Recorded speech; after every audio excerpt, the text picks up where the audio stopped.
Donc le Venezuela et l'Équateur ont la malchance, si on peut dire, d'avoir des positionnements géographiques très intéressants pour le commerce de la drogue. Donc pour le Venezuela, ça remonte tout le long du pays de manière terrestre.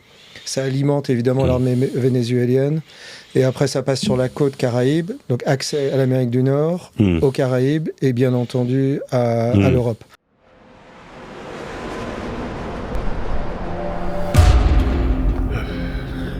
Vas-y, avance. Pour montrer où on est dans un... He want to give you a number for Okay. Qu'est-ce qu'on va faire? Alors on va visiter un village. Qui sort de ce tube de 152 mm.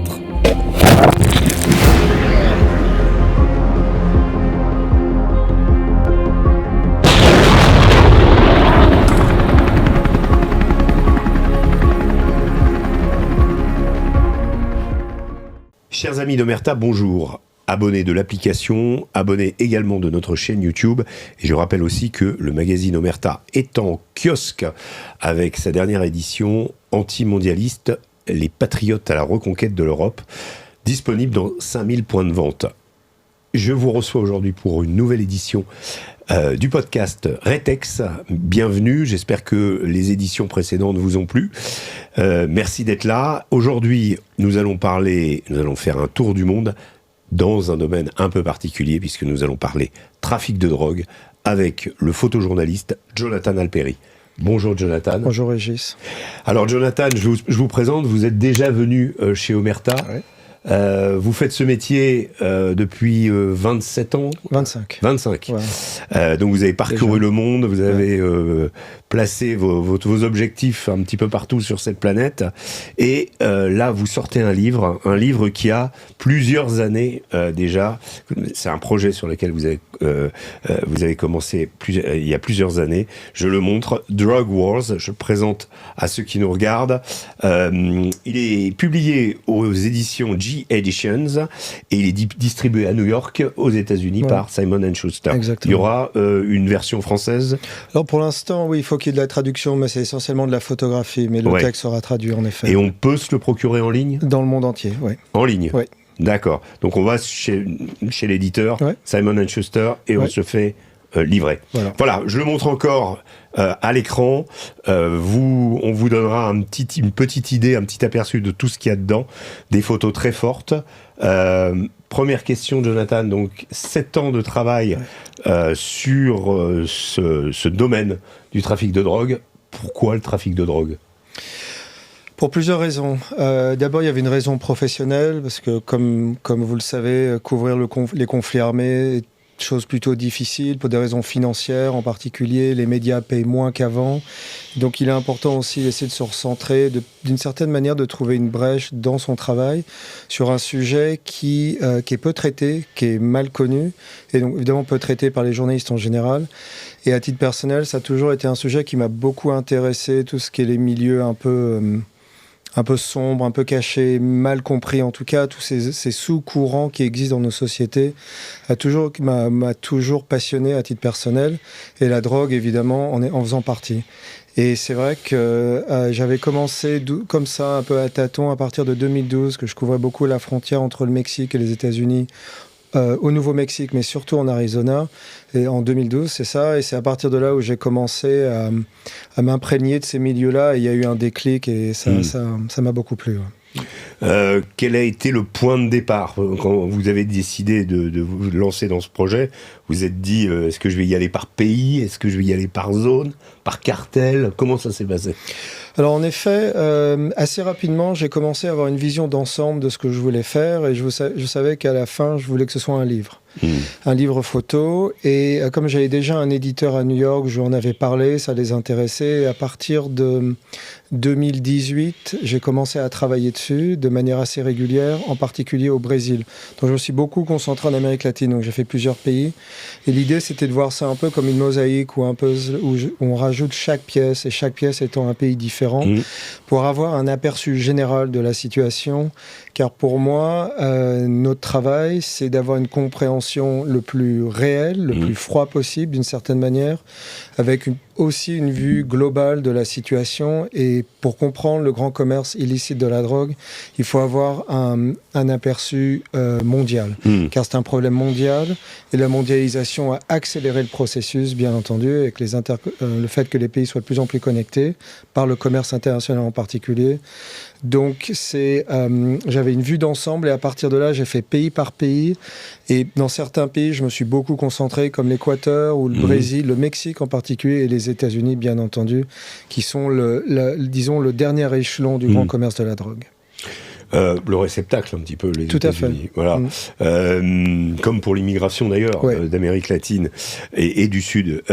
Question de tous ces pays... le trafic de drogue n'est pas, dans tous ces pays, le trafic de drogue n'est pas vécu de la même manière, il n'y a pas les mêmes réseaux. Qu'est-ce qui différencie ces pays que vous avez parcourus?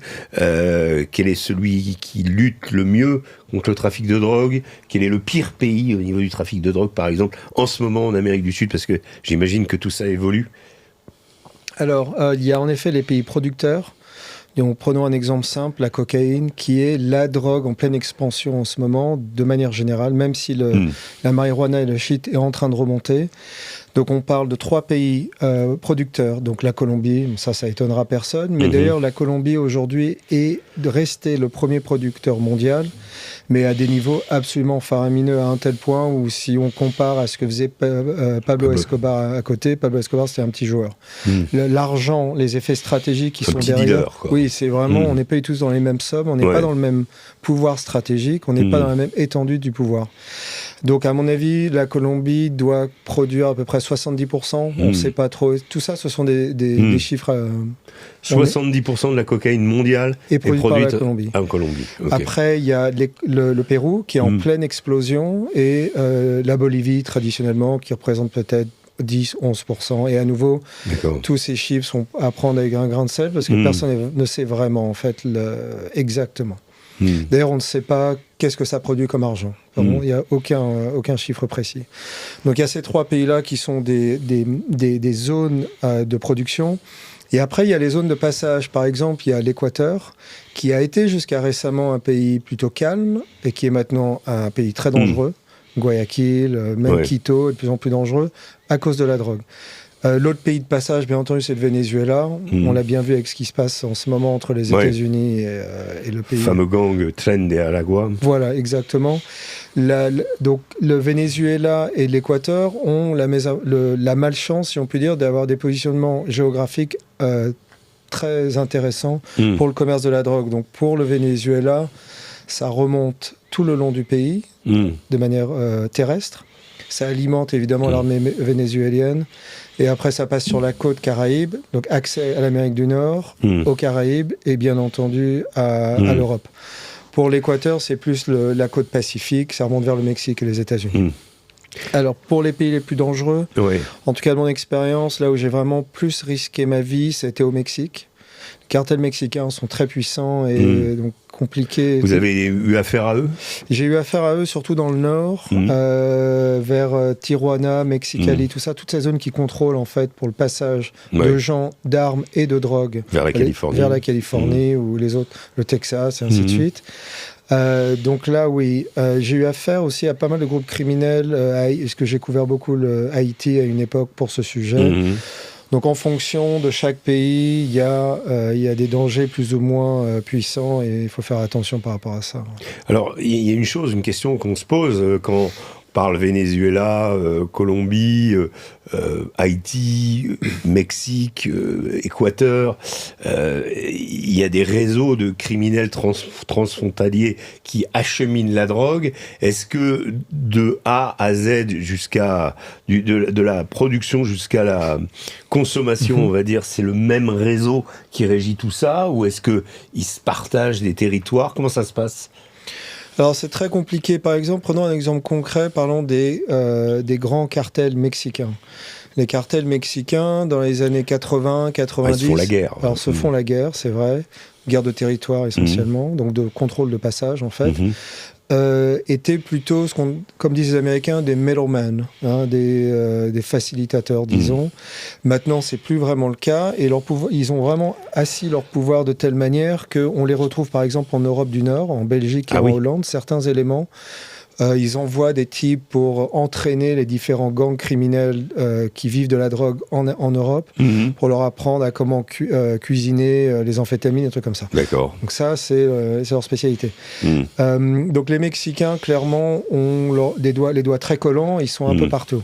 On retrouve aussi des grands groupes criminels colombiens, mais eux, on les retrouve plus un peu partout en Amérique latine, un tout petit peu en Europe, un peu en Espagne, pour des raisons linguistiques, évidemment.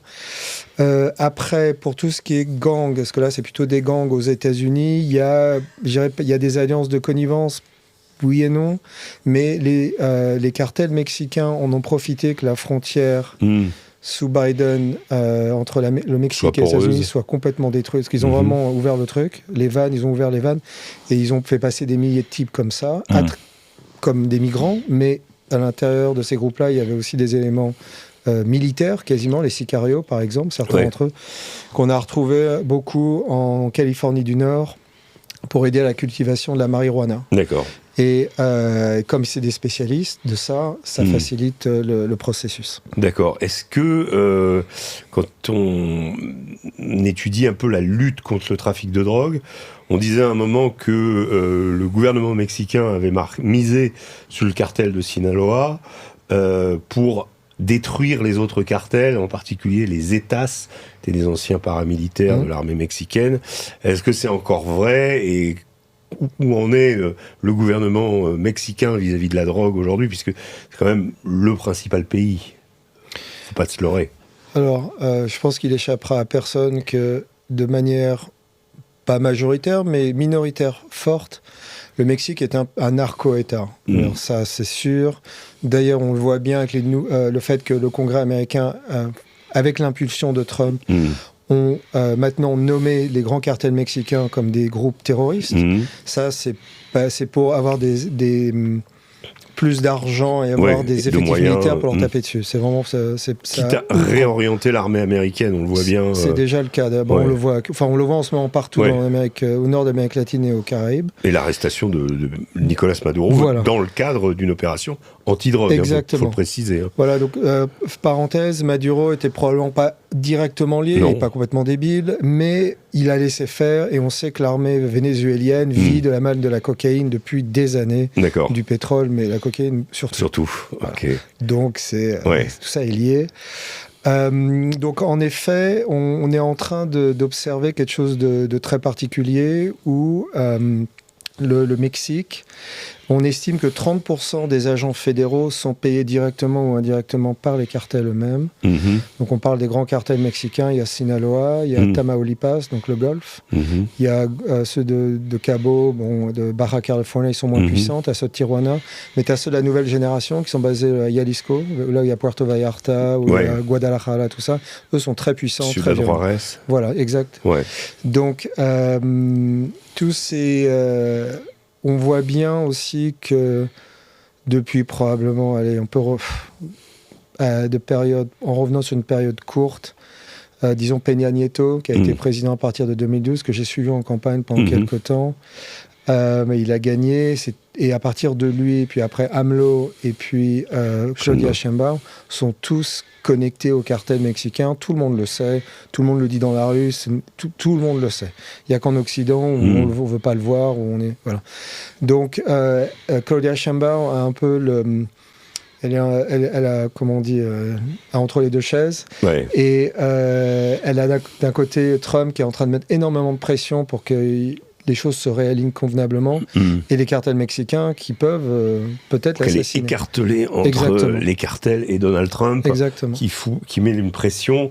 On a vu Donald Trump expliquer qu'il allait réallouer des moyens militaires, quitte à faire intervenir les Navy Seals ou les Delta, comme il l'a fait avec Maduro, contre les trafics de drogue. Vous pensez que la guerre va prendre de l'ampleur, que Trump va appliquer, va éliminer par exemple les chefs des cartels comme autrefois les États-Unis ont éliminé les chefs djihadistes, Ben Laden, Baghdadi et consorts?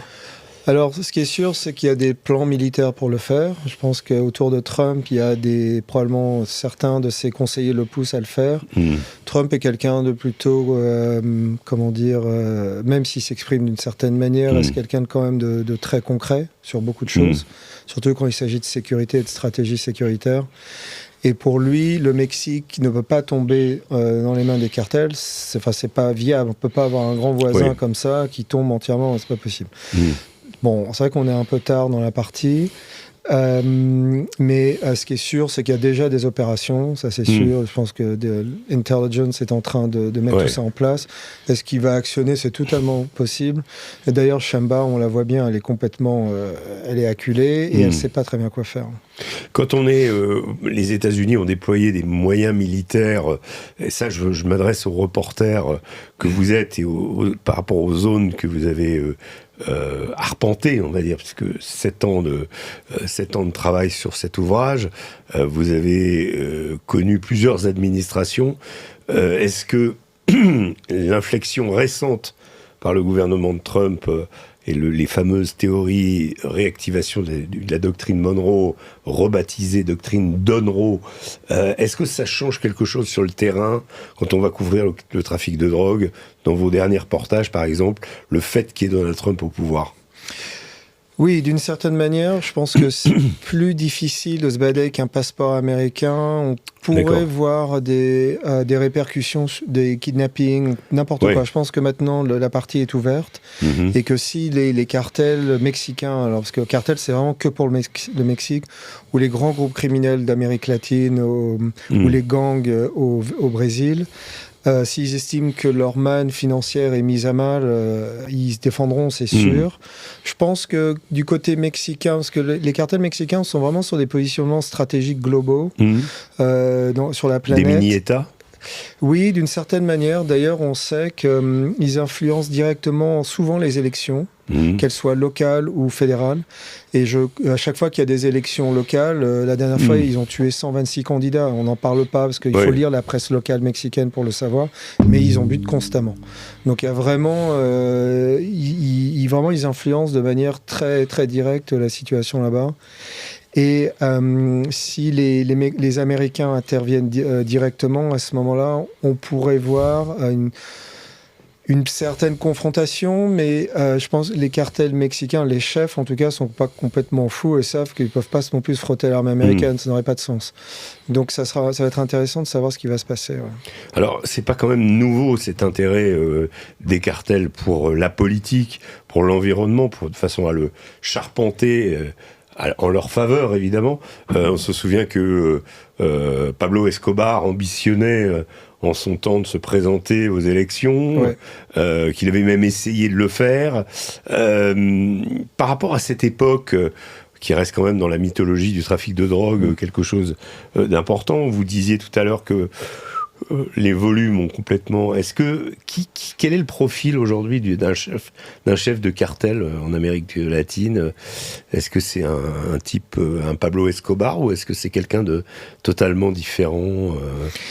C'est une très bonne question. En effet, et ça c'est en grande partie vrai, mais il y a évidemment un certain romantisme par rapport aux séries télé qui ont été faites sur ce bonhomme, sur Pablo Escobar. Chapo Guzman aussi. Voilà. Donc il y avait ce côté, je me montre beaucoup, je fais construire des hôpitaux, je donne au peuple parce que je suis quelqu'un de bien. Mais qui vient du peuple aussi. Donc c'est vrai qu'il y a... de Robin des Bois, quoi. Exactement. Voilà. Sauf que tout ça est très calculé. Il n'y a pas de bonté chez ces gens. Faut pas non plus, parce que ces gens-là sont comme faut les voir comme des hommes d'affaires armés, c'est tout. Vous avez failli vous faire tuer vous me répondrez après, mais quand vous êtes allé les confronter, les photographier ou... En Équateur, on s'est fait embusquer à Guayaquil, il y a eu des combats, et ils nous attendaient. Et aussi à Rio, on s'est fait embusquer dans une allée. Mais c'était pas moi j'étais là, c'est juste, en tant que photographe, c'est juste que j'étais là et d'ailleurs parce qu'il tue beaucoup de journalistes. Et alors il tue pour à nouveau prenons un exemple très concret. Alors ça peut changer, c'est vrai. Au Mexique, ils tuent beaucoup de journalistes. Je crois que c'est le pays où il y a le plus de journalistes tués, quasiment. Oui. Les deux, peut-être le premier d'ailleurs. Mais ils tuent des journalistes locaux. Ils tuent des Mexicains. Ils ne tuent jamais de reporters internationaux comme vous ou moi. Et ça, parce qu'ils sont pas. S'ils le faisaient, les retombées seraient très très mauvaises pour eux. Ils sont pas complètement. Alors, s'ils sont désespérés, ils le feront. Ça, c'est sûr. Mais le vrai danger, c'est quand tu es affaire à des gangs. Eux, par contre, ils sont beaucoup plus, on va dire, émotifs sur ce genre de trucs. Alors revenons sur le profil, je vous ai un petit peu interrompu, le profil du chef de réseau aujourd'hui. Alors oui, donc il y a le côté Escobar très publicitaire qui crée cette image de Robin des Bois et est très juste. C'est vrai, aujourd'hui on n'est pas vraiment on est dans un monde beaucoup plus froid, beaucoup plus carcéral, mais je crois que c'est vrai pour beaucoup de choses, hein. Ça c'est juste un exemple parmi d'autres, où on voit que les mecs sont très secrets, ils sont très intelligents, à mon avis plus qu'Escobar. Vraiment, il y a un côté... on le voit d'ailleurs, ils investissent dans la crypto, ils investissent dans l'immobilier, dans tout. Alors, Pablo Escobar investit dans plein d'autres trucs. Mais là, on sent vraiment l'intelligence de l'homme d'affaires qui essaie aussi de légaliser et de protéger son argent. Donc il y a une différence, c'est clair. Et il y a quels exemples, là, actuellement, qui a le vent en poupe ? Difficile de dire pour le Mexique, mais même regardez en Europe, je ne me souviens plus de son nom, mais qui a été attrapé en Roumanie. Là, Mohamed Amra. Voilà.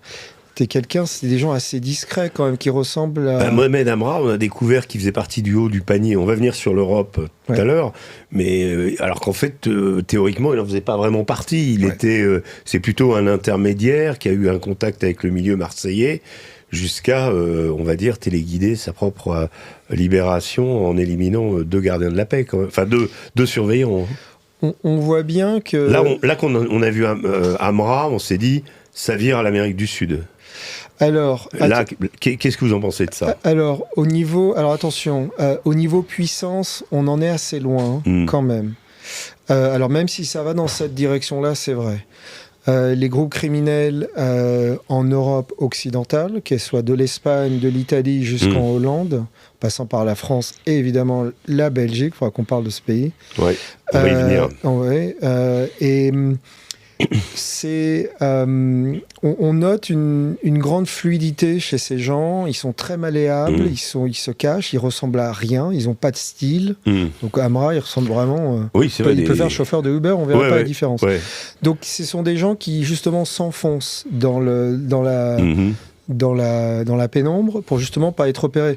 Parce que maintenant, avec de toute façon, à échapper à la justice, parce que s'ils sont trop flamboyants, on les détecte, c'est ça ?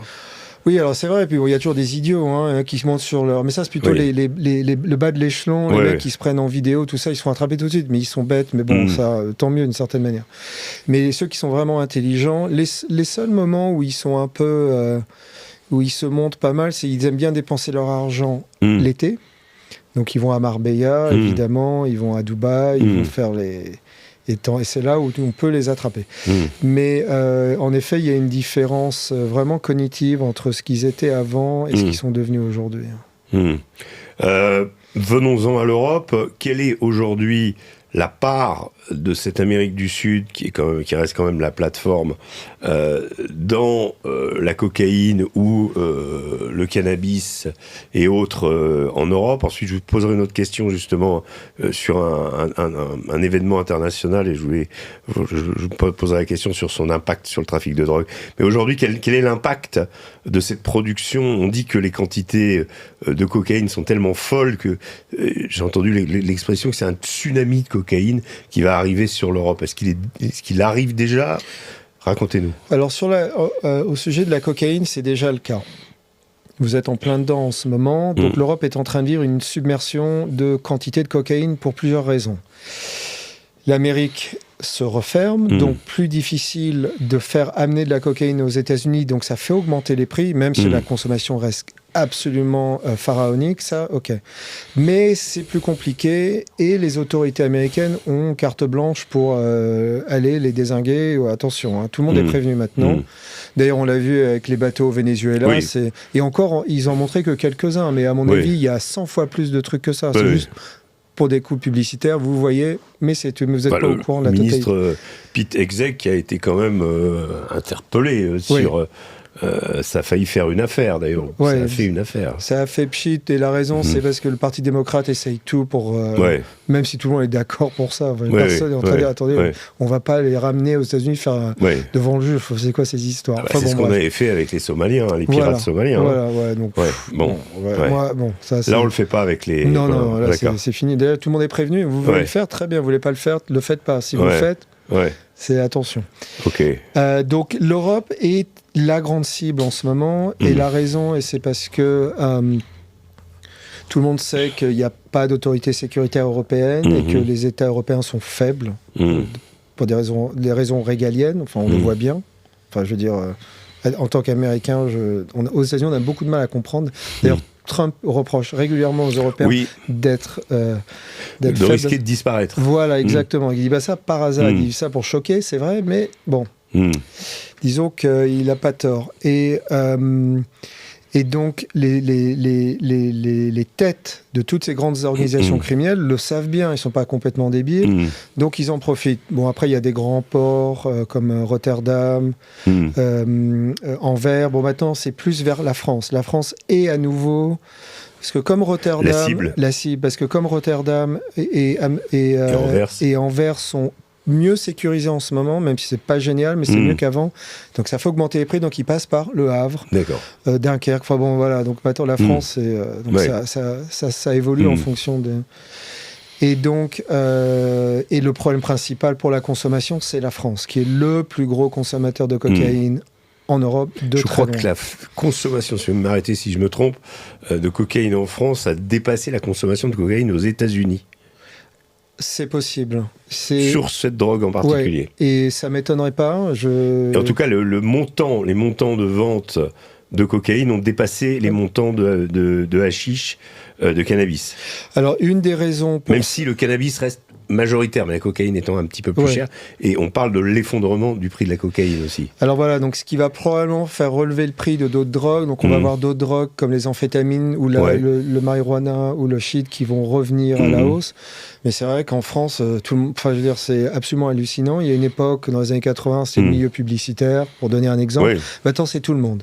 Que ce soit dans la politique ou dans le milieu des affaires pour tenir le coup. Non, mais même des métiers difficiles, camionneur, marin-pêcheur. Pour tenir, on utilise la cocaïne. Voilà, exactement.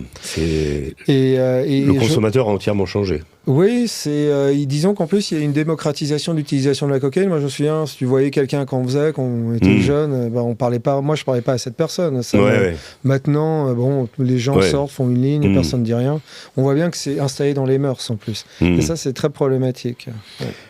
Sur le marché mondial de la drogue, il y a eu un événement qui est le 15 août 2021, le retour des talibans au pouvoir en Afghanistan, qui ont mis assez peu de temps après, je crois 6 mois à peine, à exécution une promesse qu'ils avaient faite, c'est-à-dire, comme dans le précédent gouvernement taliban entre 1996 et 2001, d'éradiquer la culture du pavot.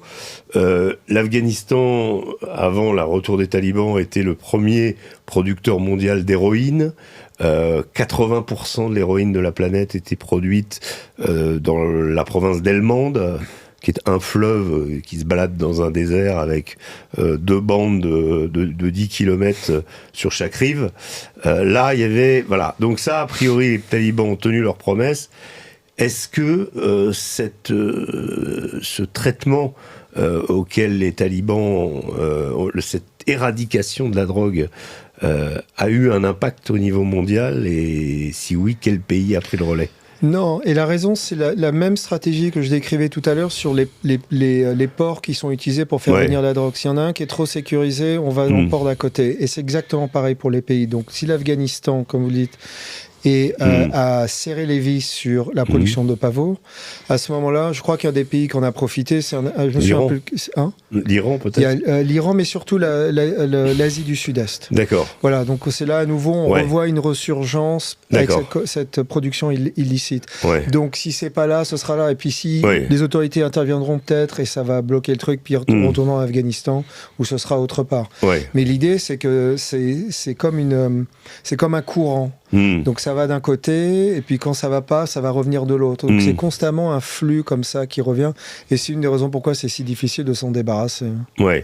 Vous avez beaucoup, la deuxième partie du livre, là, est consacrée aux pays réceptacles de ce trafic, qui sont les États-Unis. On parlait pour décrire l'addiction à la drogue des USA, du nez américain, de l'immense nez insatiable des États-Unis. Vous êtes allé à la rencontre des toxicomanes qui sont aujourd'hui nombreux dans les villes américaines. C'est le quartier de Kensington à Philadelphie, le centre-ville un peu plus traditionnel de San Francisco, Los Angeles, où il y a des tent cities, c'est-à-dire des... qu'est-ce que vous en avez retiré, vous qui êtes franco-américain, je l'ai précisé, par rapport à l'Amérique que vous avez connue? Est-ce que cette épidémie qui dure depuis un petit moment, de consommateurs dans la rue, est-ce que ça a tendance à se résorber? Est-ce que l'arrivée de Trump, par exemple, a changé quelque chose? Et qu'est-ce qui se passe aujourd'hui aux États-Unis? Alors, ce qui est sûr, c'est que l'arrivée d'amphétamines ou de drogues synthétiques produites par les cartels mexicains pour le grand marché américain est à mal. Ça, c'est vrai. Est-ce qu'il a complètement disparu? Non, ça disparaîtra jamais entièrement. Le fentanyl. Voilà, le fentanyl. Drogue du zombie. Voilà, et puis il y a le xylazine, qui est c'est une espèce de... Pardon, je ne sais pas en français, mais c'est comme un tranquilizer pour les chevaux. Oui. C'est comme de la kétamine, mais beaucoup plus puissant. Et ça, je l'ai vu à l'œuvre à Philadelphie et à Baltimore. Et c'est la prochaine drogue qui est en train de... Qu'est-ce que ça provoque? C'est une addiction qui est 500 fois plus plus forte que le fentanyl. Donc tu prends une fois, c'est réglé. Et l'autre problème, c'est que ça fait des infections au niveau de la peau et ça retire tout. Et moi, j'ai vu des types avec des bouts d'os qui ressortaient parce que la peau avait disparu. Enfin, tout ce qui était chair et tout ce qui était biologique dans ce sens-là. Donc un amaigrissement effrayant. On mange plus. Oui, puis un peu comme la méthamphétamine. Voilà, mais l'addiction est absolument terrible parce que les mecs qui en font ou les femmes qui en font, à mon avis, c'est quasiment 0% de chance de se renettoyer de l'intérieur pour mettre ça de côté et continuer à vivre sa vie, pas mourir d'une overdose. J'ai dû couvrir une dizaine d'États pour ce livre. Pas tous les États sont pareils, mais il faut jamais oublier qu'il y a eu des périodes comme dans les années 70 avec le crack, puis les années 80, crack aussi, mais cocaïne, puis années 90, les produits légaux comme le Xanax ou le Adderall, toutes ces drogues pour les mal de dos, par exemple, qui a rendu addict des millions d'Américains, qu'on en tué probablement 1 million, on ne sait même pas, dont les grands procès de la famille Sackler et Purdue. D'ailleurs, personne n'est allé en prison, évidemment. Mais bon, ça, c'est les années 2000, méthamphétamine. Voilà, donc crack, méthamphétamine, chacun, d'ailleurs, des drogues quasiment communautaires, puisque méthamphétamine chez les Blancs et le crack chez les Noirs. Quoi. C'est vrai que c'est assez intéressant. Chaque race a sa drogue de choix. Alors, pour le crack, donc comme c'est une population noire plutôt qui utilise ça, c'est la drogue la moins chère, donc on voit ça plutôt dans les ghettos. La cocaïne étant à l'époque plutôt une drogue de riches, mais beaucoup moins aujourd'hui. Mais le problème d'aujourd'hui, c'est qu'il y a beaucoup de drogues qui se sont conjuguées, que ce soit des drogues légales avec le fentanyl, parce qu'il y a une production légale, qui est la grande majorité de la production du fentanyl, est produite en Inde, en Chine, aux États-Unis et un peu au Canada, pour les hôpitaux. C'est comme ça qu'on soulage la douleur des patients.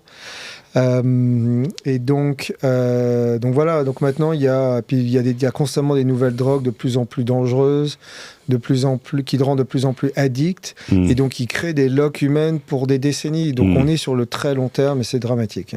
Avec des choses absolument terrifiantes, des drogues qui favorisent le cannibalisme.